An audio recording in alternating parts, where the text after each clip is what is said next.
We designed this presentation together with my colleague to show you some of the security challenges that we are facing in gaming industry, both as a traditional enterprise, but also looking from the player perspective and from our products, our games perspective. So, all right, awesome.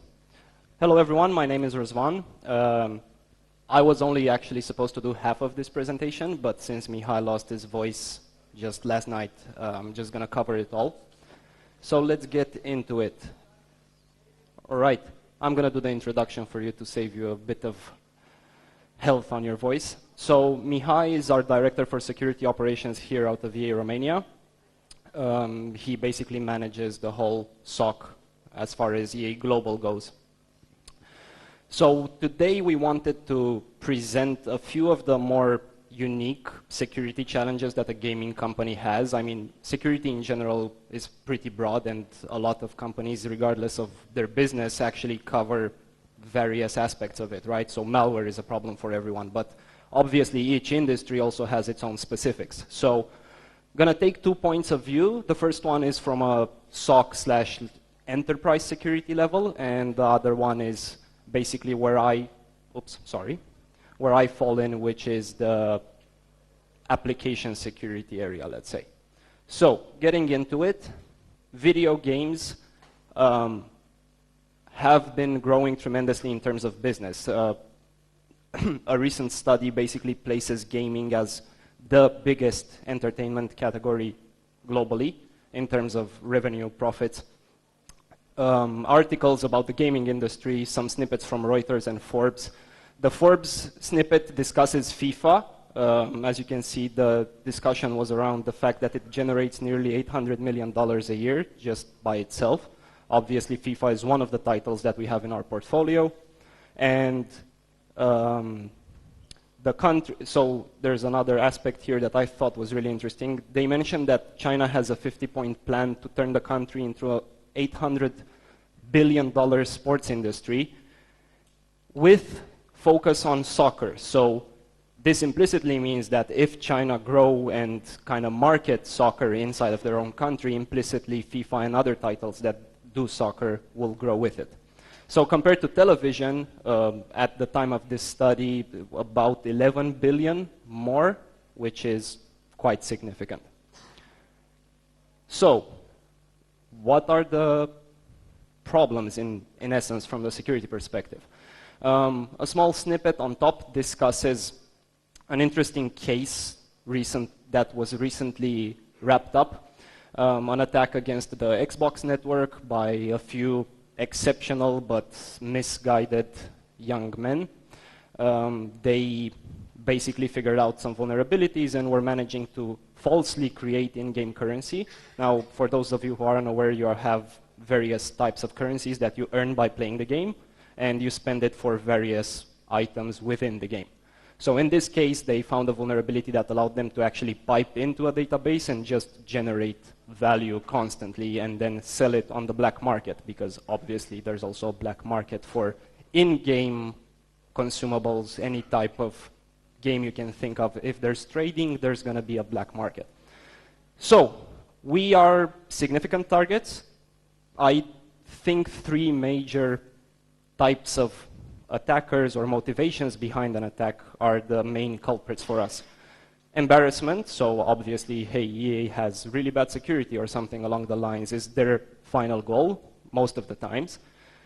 Collateral damage from stuff like WannaCry or other more advanced malware threats that somehow hop the perimeter into our network and damage us as well. And APT-style motivations, which are direct financial gain by somehow getting a foothold inside of the network and being able to do various things, like, for example, generate some coins that you can then trade and sell on some sort of black market. But there is one difficulty or one really important thing that differentiates us from, for example, a defense industry business or a bank. The fact that we need to keep our environment very dynamic, we need to allow developers and content creators that work for EA to be able to develop and create new content. And that's not always easy. You can't just lock everything down, because then you're going to have 10, 15, 20 incidents a day where some developer was trying to use a tool, a plugin, something extra, apart from the basic stuff that you whitelisted, and he can't because something is blocking it. You don't want that overhead when 90% of your company is writing code and developing and building very complex software at the end of the day. So in short, since we can't run security like a defense industry business or like a bank, we need to get creative. We need to find innovative solutions, let's say, to fix some of the problems that other industry members regularly fix just by enforcing some really solid walls, for example. Let me just talk about an interesting case that we have as a gaming company, which is pretty much uncommon anywhere else other than a gaming company. Consoles, right? PS4, Xbox. Everybody's familiar with them, but you might not necessarily be familiar with the development process that you must go through to actually build and release a game on one of these consoles. Now, some of you may know next year, 2020, is the release of the new generation of consoles, the PlayStation 5 and the new Xbox console. And obviously, being EA is partners with Sony and Microsoft because we release games on these platforms, so they kind of have to prepare us in advance. Hey, this is the new console. You want to start building your title for it probably a year and a half in advance of when it actually launches, so that when the console hits the market, you actually have something to run on it and quote-unquote exploit all of the hardware goodness that's contained in the new generation, right? So we receive what are known as dev kits. These are consoles those ones. So they replicate the hardware one-to-one. It's exactly the same thing that you would get in the commercial version, only packaged in a generic case because the designs are not finalized and running software that gets updated frequently. But that allows you to start your development process and to start working on it. These are a big problem from a security perspective. First of all, on the black market, they're like hot stuff because they lack certain protections and they offer developers special kinds of access inside, like, towards the innards of them. So basically, let's say to the ring 3 level at most, and potentially even ring 0 depending on what kind of development you're doing. They have a web interface where you can like run some scripts, get diagnostics, remote accessing, and a bunch of other stuff. Now, because they are dev kits, they're fully configurable so that you can test various configurations, make sure everything works well. And that means that as a workstation, they live inside of your network. So they're just like any other laptop, any other computer that you might be running. Now, we have a bunch of these, obviously. We have a lot of developers. We need a bunch of dev kits. So a special challenge is not only securing them against theft, that can be done, right? Secure transporting, locking down your building appropriately. Sensible dev kits should be locked when office hours are over and such. But as a device on the network, they can be completely exposed. And a few of the critical things, you can't run an AV on them. It's true, Xbox runs a flavor of Windows 10. The PlayStation runs a customized flavor of a Unix-based system. But you can't just get some anti-malware engine off the web, install it, and hey, I'm good to go. Any file that might be suspicious will get scanned because they just don't work. There's nothing you can purchase off the market either, like a third-party solution. You don't have any sort of EDR. You can't install any type of agent, any type of small tool that will track or report or scan or anything like that. So that's out of the question as well.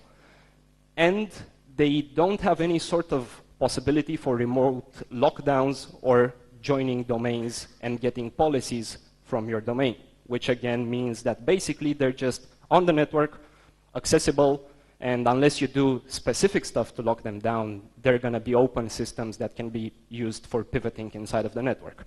So, for example, what we've been doing to fix this, I'm not sure about other gaming industry members, but our solution was to do it custom.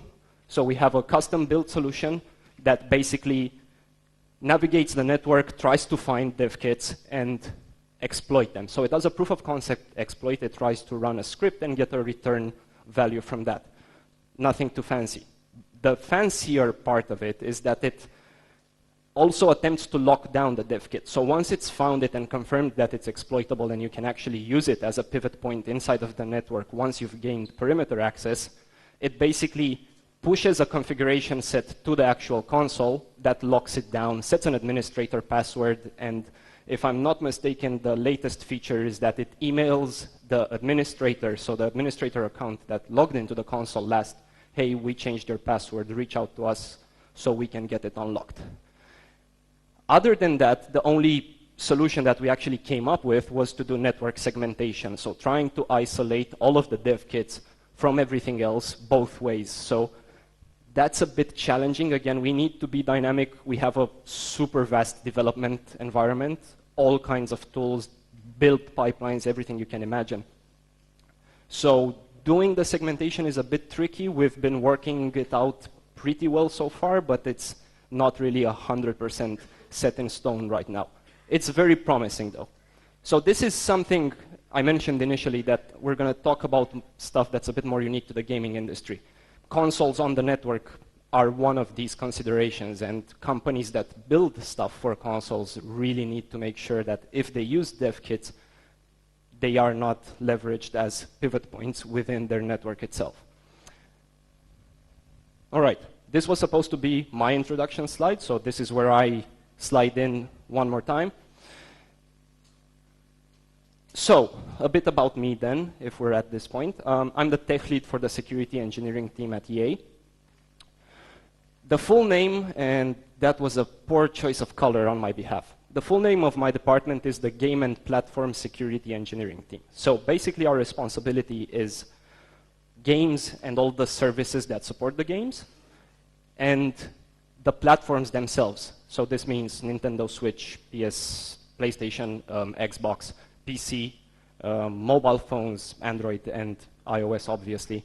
So anything that deals with this is our responsibility in terms of ensuring that the products that we release and the platforms that we release them on are secure. So it's not just web applications, obviously. Games are complex software. Thick clients are generally C++ and other low-level languages. You need speed. You want 60 frames per second and 60 hertz communication with the server. So you need a programming language that's low-level and can run fast. You have 300 libraries being loaded and graphics engines and physics engines and all of that. So we do pen tests on all of the applications that are produced within the company. We do source code reviews, right, checking for all of the generic stuff, buffer overflows and whatnot. On top of that, as I mentioned previously, there's the aspect of consoles, right? So how do you develop and how do you do source code review for an application that's meant to run on a PlayStation or an Xbox One console? Generally, it's pretty similar. I mean, you're still looking for exactly the same type of vulnerability.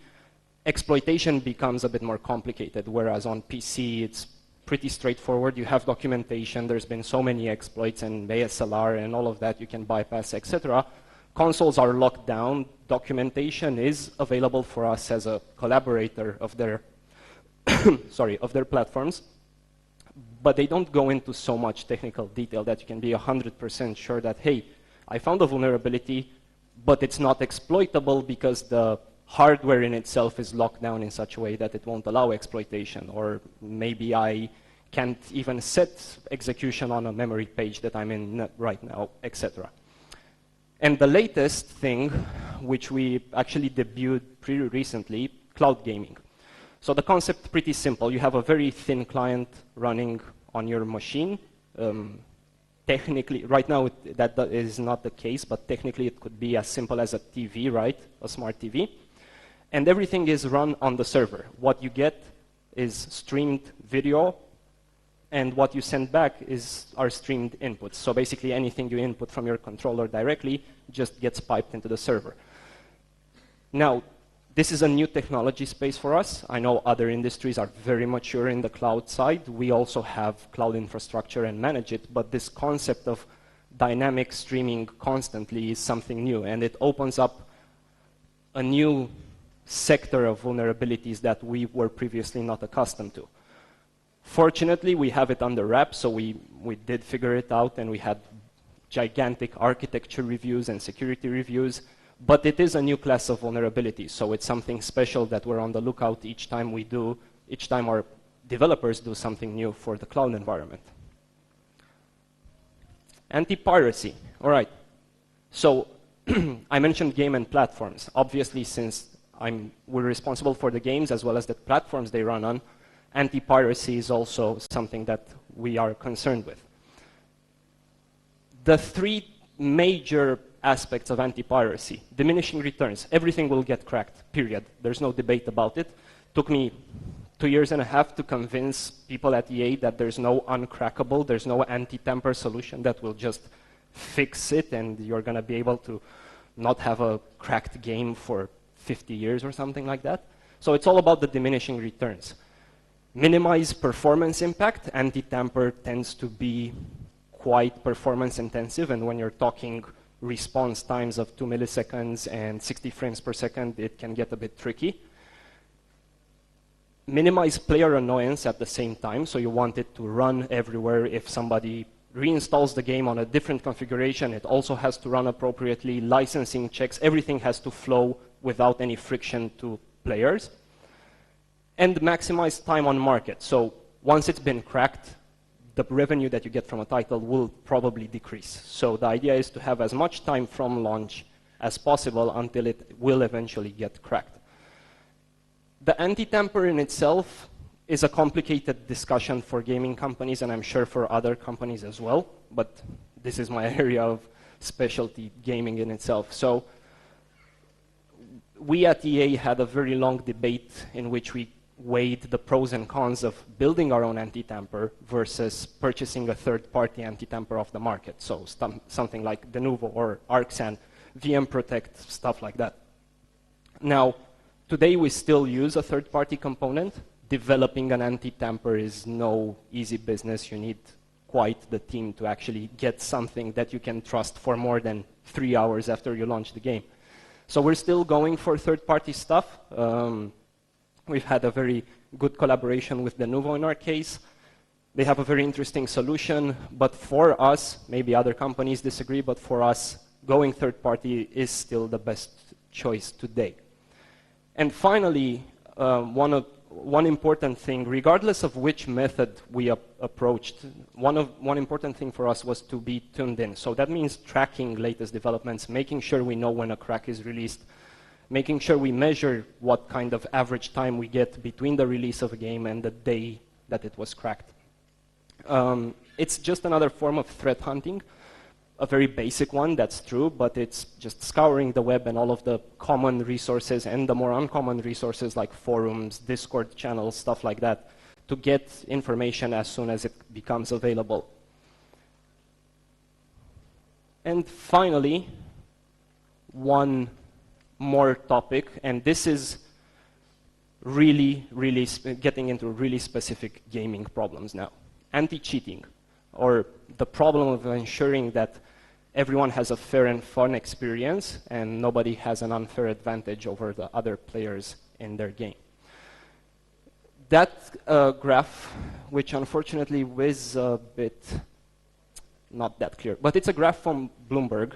The article that it's lifted from discussed the amount of players that have been departing a very popular game, PlayerUnknown's Battlegrounds. It's a battle royale game. And it's the number of players that were driven away by cheaters. So there was a survey conducted, and the game has an in-game survey as well. Why people abandoned over a certain time scale, I think it was 6 to 12 months, why they abandoned playing the game. And the main reason was the prevalence of cheaters inside of the environment, inside of the game. It's pretty frustrating for you to spend 30 minutes on a match and then some guy teleports in front of you, shoots your character, and then you're dead and out of the game, and whoa, what was that? So it's a big problem for gaming companies, and the whole, let me say, the whole issue revolves around detection and prevention. So you want to detect players who are actively cheating, and you obviously want to try to prevent them from cheating, usually on a technical level, so actually disabling cheats or making sure that cheats can't function correctly. Now, it is special in that it's only a gaming problem, but it's also, there are commonalities with malware. The modus operandi of most cheats is very similar to malware from certain perspectives. So every cheat has to somehow access a different process, the game process, and they do that in two ways. They either open a handle and do like read process memory, write process memory stuff, or a common malware technique, they inject a DLL, open a thread, and then run the DLL inside of the context of the actual game process, right? So what do you need to actually figure out how to fight cheating? You need to know reverse engineering, because you probably will just get the cheat, have it inject, take a memory dump of the game with the cheat inside and analyze that, for example. You need to understand the concept of DLL injection, how it actually runs. So the skill set in itself, if you know anti-malware, probably with like a small segu into a few unknowns, you will be capable of understanding cheats as well. The biggest difference, and this is an unfortunate one, is that compared to malware, cheats are run voluntarily, right? So somebody will just download the executable, double-click it, because they want to cheat in a game. Whereas with malware, you need to also take care of the vector. How do you convince somebody to double-click it? Well, here it's no concern. They will voluntarily double-click it. So cheating can be a bit weird since it's such a specific problem, and if you're not a gamer, like, hey, why is that even that interesting? Why would you even spend time, money, resources on fixing something like that? For one, it's incredibly frustrating for players. I, as a gamer, have been frustrated an immense number of times by cheaters in the various games I was playing. But more recently, with this evolution of gaming as an industry and with all of the competitions around it, took this snippet from Reuters, the latest Fortnite World Cup had as a grand prize $3 million. All in all, the tournament, I think, paid out $100 million to all of the participants. So just actually participating at the Fortnite World Cup that happened this year guaranteed you $50K US. So cheating within the context of an esport event could be a potential problem, because the PR and all of that, if it turns out that somebody cheated and won a tournament, but most importantly, it's the image that you present, right? If your game is insecure from a cheating perspective, people won't be tempted to play it because they know they will never have a fair playing ground. And then there's nothing fun about it, right? In soccer, if the other team would be allowed to pick up the ball and run with it, doesn't really work out, right? So their incentive for cheating is actually is slowly becoming monetary gain. Until now, it was just either annoying other players or the challenge of reverse engineering the game and getting your cheat to work. But it's moving into more financial aspects now. And that kind of wraps it up. These are the more interesting topics that we deal with in terms of security as a gaming company. So I'll pass it along to the link where you can go if you want to find out a bit more details, and to Q&A if anybody has any questions. All right, guys, thank you so much.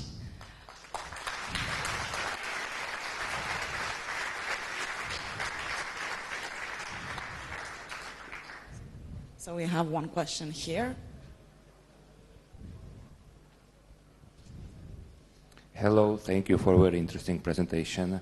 Unfortunately, I'm not playing, but my son does. So what I'm interested in, when these players cheat, so as I understand, maybe I don't understand it correctly, but as I understand, it's some problem in implementation, yes? So after you make the game, I think you have to make, yes, a proper pen test and all this stuff to deny this cheating. Why it doesn't work like this? So cheating is a problem on PC. It doesn't really happen on like lockdown consoles, and it's not an implementation issue, it's an issue of how Windows works, right? Windows exposes certain APIs that allow you to read and write process memory. They expose create remote thread API, which allows you to, from one process to another, spawn a thread and run that code. Cheating is possible because of architectural computer functionality. It's not something, it's not a bug in our code, it's just how PCs work, and it's mostly Windows, because that's like 99% of the pie for cheating is PC gaming on Windows operating systems. if there were no APIs that allowed you to do inter-process communication, you couldn't cheat, technically. I mean, sure, this is a bit narrowing it down, but it's not a vulnerability in the game code. It's just how computers work. And what we do about it is to, again, like I mentioned, detect it. So, for example, detect the foreign DLL running in your code, or even prevent it if you have the technology to strip writes from an open handle, for example. When the process opens a handle, if you strip certain writes from it and it can't actually read or write process memory, then you also kind of prevented that cheat from working. But it's not as simple as read my code and fix something there, because it's just not going to work like that. Okay, thank you. Welcome. I think so. We will take a question there.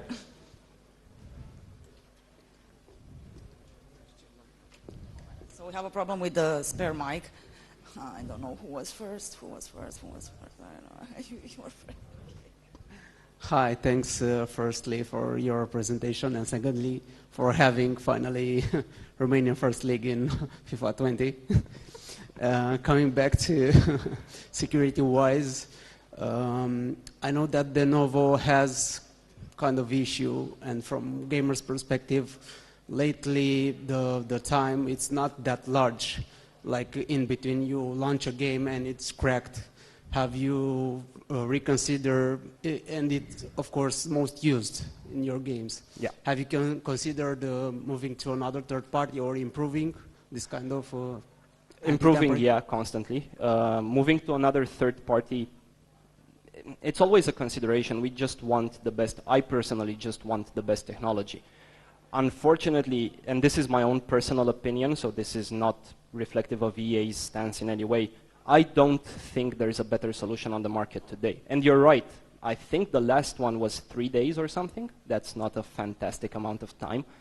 But that's just the situation, and that's why I felt it's important to propagate the concept that it's not uncrackable. Don't base anything that you're working on the fact that it's not going to get cracked for a certain amount of time.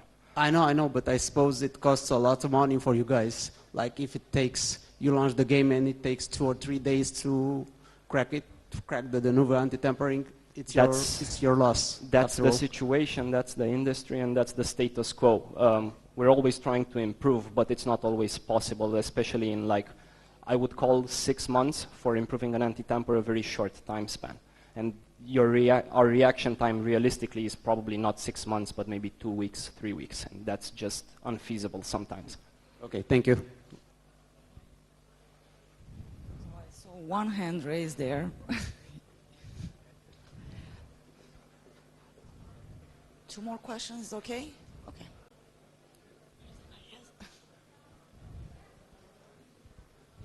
Hello, thanks for the presentation. About the anti-piracy, anti-temper topic, have you ever thought about going DRM free? They will crack the game anyway. Yeah, again, I can't really speak to EA's stance on that. It's been a consideration, but it's, in a company so big, it's sometimes difficult to actually get everything set in stone as you might want it to. So, yeah, I can't really speak to that on the record. Okay. Hello, thank you for your presentation. Do you think that when cloud gaming will be implemented, cheating will be still possible in the cloud? Yeah, they're going to sniff network packets, figure out which packet means what input action. Then they're going to scan the screen. I mean, it's already been done. It's called a pixel cheat. So it basically scans the screen, understands what's on the screen. They use a bit of ML sometimes to actually make it move a bit faster. And then it's just a matter of sending the appropriate packets down the pipe. So I'm pretty sure cheating will still be a thing, only it's going to be a bit more complicated to actually get done. Okay, thank you. All right, can we take one more? I know everybody wants to go to lunch, but it's so exciting, isn't it? Okay, so we have this gentleman here. Thanks. Nice presentation. What I have to ask is about the future platforms, gaming platforms. Let's say that the 5th generation is around the corner. It has a hardware solution. But let's look further into the future, like the 6th generation, where there will not be a hardware solution available. Google already has stepped into this realm with Google Stadia. Let's say if EA has a solution of this standard moving into the cloud gaming service, will that be a more secure realm or more secure, let's say, environment for EA to deliver game services in the future? That's a very interesting question, actually. Yeah, I think it would be. And the main thing is that you're no longer running that thick client on the players/customers machine, which means that you're not running 1 million lines of code that could have vulnerabilities inside of them on the machine. You're running it on the server. An exploit, switching to cloud gaming, exploits become, I think, less likely, more impactful, but the upside is that instead of impacting our customers and our players, they're just going to impact us, and it's going to be on us to fix it, since we can ensure that the light client is locked down and solid, and then it's just a matter of making sure our servers are locked down and solid. So yeah, I'm a big proponent of moving to cloud gaming if we're strictly talking about securing our players and our customers. Thank you.